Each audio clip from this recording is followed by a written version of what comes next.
Dun, dun, dun. There it is, the Cobra. He did drag it out. What is up, did. Jeff? It had a hey everyone. It had a little trouble starting, but a little starter fluid in the carb seemed to work. Really?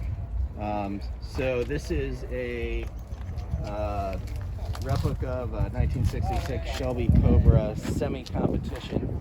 Real ones, there were about 30 of them made. This is the most popular style Now, replica. What makes it the semi-competition? The fender flares? The semi-competition would be the wider wheels, the side pipes, the stripes, the hood scoop, the roll cage.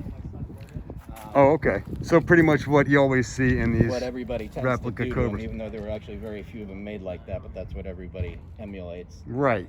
And now I've heard some of the other guys talking about this car, saying that they love the way the back looks. It's better than all the other replicas. Tell me why this car is so much better. This one's made by a company called ERA in New Britain, Connecticut. A lot of the ones you tend to see in Massachusetts are made by Factory 5, which is a Massachusetts company.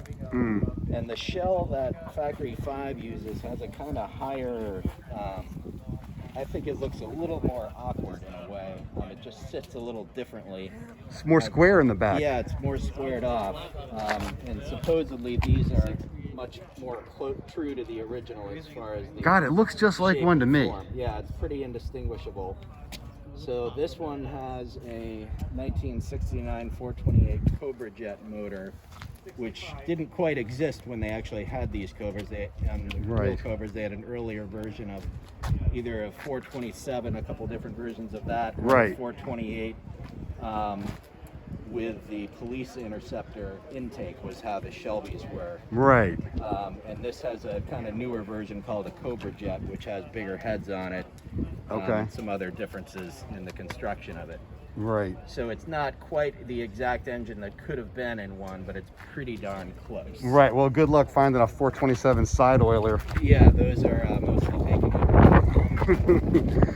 Well, hey, this is a super badass car, man. Can we see what it looks like under the hood? And I imagine it gets out pretty good, huh? Yeah, it does all right, because I guess these cars are only about 2,500 pounds. 2,500 pounds and what, 500? Well, this should be about low 400s, about 425 in horsepower, and I think it's about 440 torque. Really? That's a hell of a lot for a car this little. Yeah. So it has no problem getting out of the way. Yeah, I would think. Well, it looks been so cool. Very reliable and